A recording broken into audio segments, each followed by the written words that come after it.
Ginés González García el martes, decía cuarentena, hubo entre marzo y mayo, pero quien mide la opinión pública, quien busca la percepción, no somos nosotros, sino que es Alejandro Katterberg, él es titular de Poliarquía. Buenas noches, Alejandro, ¿cómo andás? ¿Qué tal, José? ¿Cómo estás? Bueno, ¿hay cuarentena o no hay cuarentena? ¿Qué es lo que piensan los argentinos? A ver, no es lo que piensan los argentinos.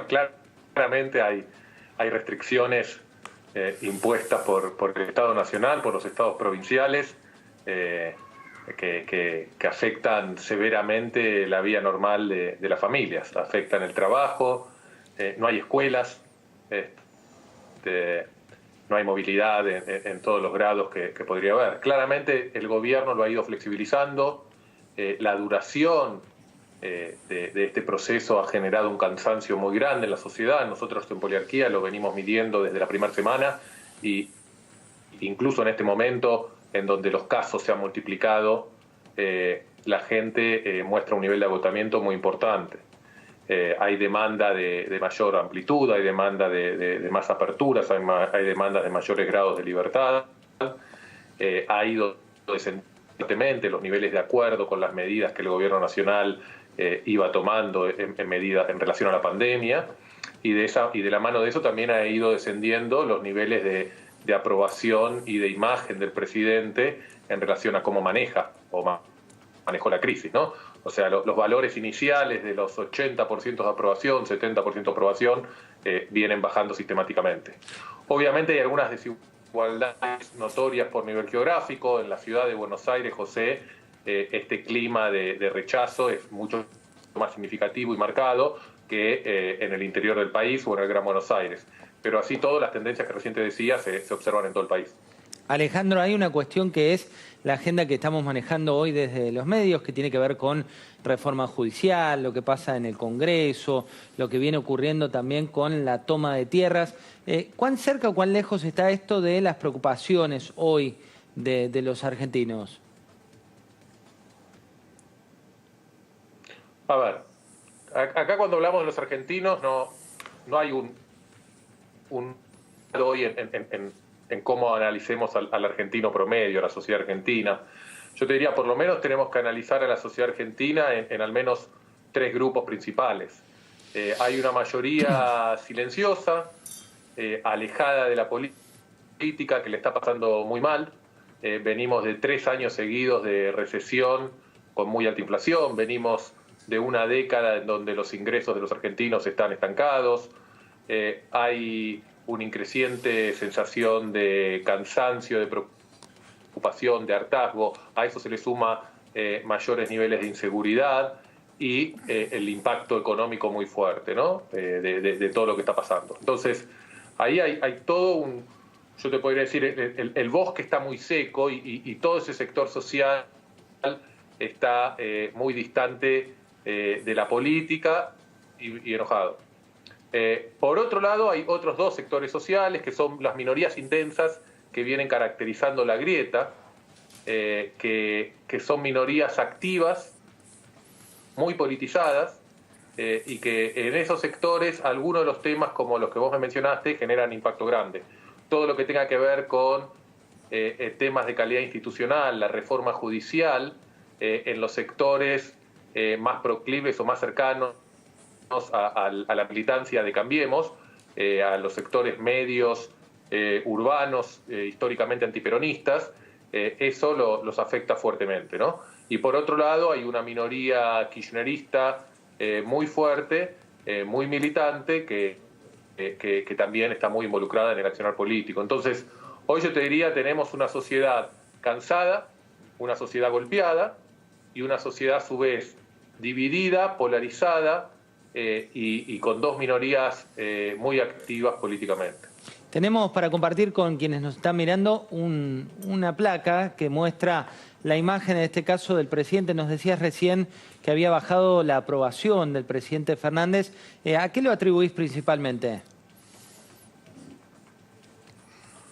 Yo te diría que hay 3 factores que por qué yo atribuyo que Alberto Fernández haya tenido y todavía sigue teniendo niveles de aprobación muy elevados.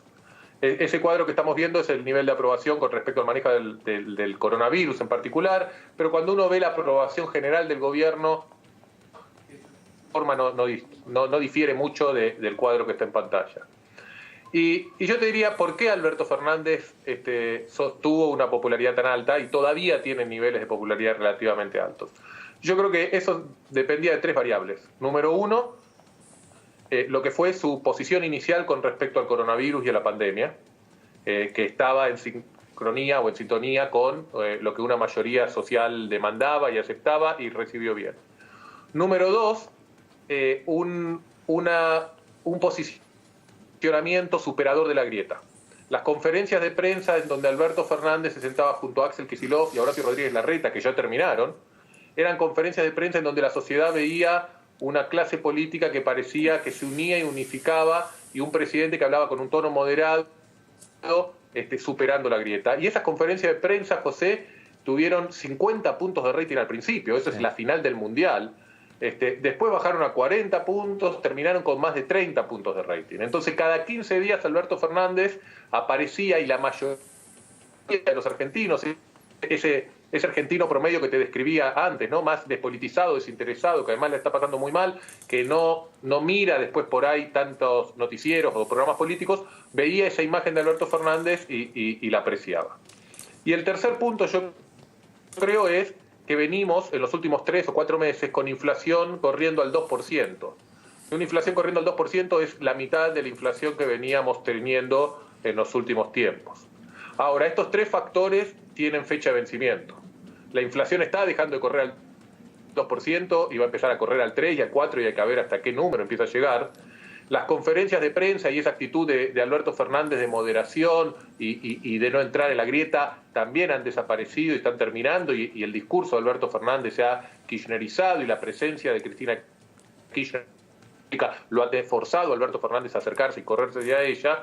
Y lo que hablamos antes, empieza a haber cansancio y desacuerdo con cómo manejó el tema del coronavirus. Entonces, esos tres factores que sostuvieron un nivel de popularidad de Alberto Fernández muy alto se han decidido o están en proceso de desvanecerse, y es de esperar que esa tendencia que estamos viendo continúe hacia abajo, mientras la inflación empiece a subir, la crisis económica se profundice y se profundice la polarización y el acercamiento del presidente a las políticas que le impone la vicepresidenta. Alejandro, lo sumo a Pablo con una pregunta.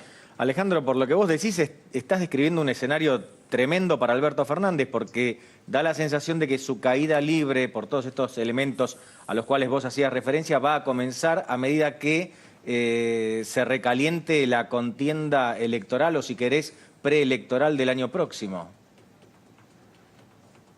Sí, a ver, falta para el año próximo y el bosque está tan seco que cualquier pequeña llamita puede armar un problema grande, ¿no? Hasta ahora lo que hemos visto son movilizaciones y protestas de los sectores más cercanos a Cambiemos, antiperonistas, pero hay muchos elementos que están latentes en el contexto social y económico argentino que pueden hacer de esta situación más compleja. Lo que estamos viendo es que en un contexto de crisis económica el intento inicial de Alberto Fernández de optar por la moderación política es muy difícil de sostener. La crisis económica lleva a que predomine la radicalización de la política, a que la hora del diálogo entre los moderados empieza a ceder a las posiciones más radicalizadas de cada partido. Entonces es muy difícil, no imposible, pero que los sectores moderados de ambos partidos logren generar acuerdos y consensos cuando los sectores más radicalizados de ambas coaliciones juegan un juego distinto, cuando las minorías sociales no quieren esos acuerdos y esos consensos, porque las minorías sociales que apoyan de un lado y del otro la grieta rechazan y no le dan legitimidad al otro sector político. Entonces me parece que la dinámica de nuestra economía, más la dinámica de cómo está la sociedad, más incluso la dinámica de cómo es los medios, ¿no? Porque los medios cada vez más van dándose y respondiendo a demandas de un público más militante. Todo eso lleva a que veamos para mí una política más polarizada, más confrontativa, y en donde el presidente cada vez se va a ir acercando más a la figura de la expresidenta. Aclararles algo. Mientras Alberto Fernández tiene entre 55 y 60% de imagen positiva, la expresidenta, la vicepresidenta actual, Cristina Kirchner, tiene 30%. Entonces, ese gap de diferenciación que llegó a ser de más de 30, ahora es de como de 25 puntos entre Alberto Fernández y Cristina Kirchner, lo lógico es que si esta dinámica continúe, tiende a emparejarse y asimilarse. Alfred. Sí, una pregunta. ¿Cómo ves dentro de la oposición? ¿Hay lugar para una tercera oposición de como la de Vidal? Digamos, tenés el ala más combativa, Patricia Bullrich, los más conciliadoras como es Rodríguez Larreta. ¿Hay lugar para esta posición de bajo perfil de Vidal, incluso de Macri? A ver, lo que hemos visto en los últimos 6 años, y que es un dato muy bueno para la política argentina, es que después de mucho tiempo, después de toda una década, se reconstruyó cierto bipartidismo o bicoalicionismo, ¿no? No hay dos partidos, hay dos grandes coaliciones políticas. En la última elección eso quedó muy claro, concentraron 30% de los votos, un fenómeno que no ocurría desde la elección del 83, en donde dos fuerzas políticas concentraran tanto porcentaje. La elección del año que viene es una elección legislativa, generalmente las elecciones de mitad de términos, fuerzas menores pueden surgir, pero lo que uno tiende a ver es que hay muchos incentivos y estímulos para que las dos coaliciones se mantengan en pie.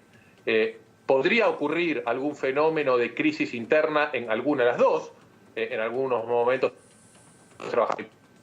que el kirchnerismo y el peronismo iban a poder convivir o íbamos a ir a ver un enfrentamiento como ocurrió en el 2005 entre el kirchnerismo y Duhalde, pero eso pareciera que está minimizado en un contexto de crisis económica y de debilidad como la que el gobierno está enfrentando.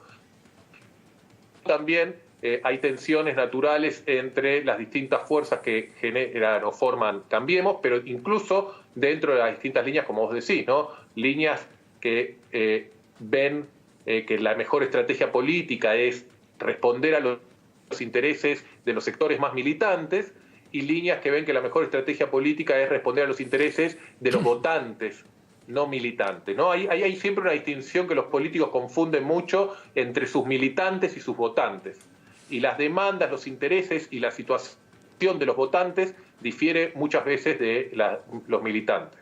Muchas gracias, Ale, por esta charla y también por clarificar el escenario político / económico que estamos viviendo por estos días. Gracias a ustedes, un saludo muy grande. Bueno, y ahí nos contaba los detalles. Fíjate esta placa que te compartimos también de poliarquía,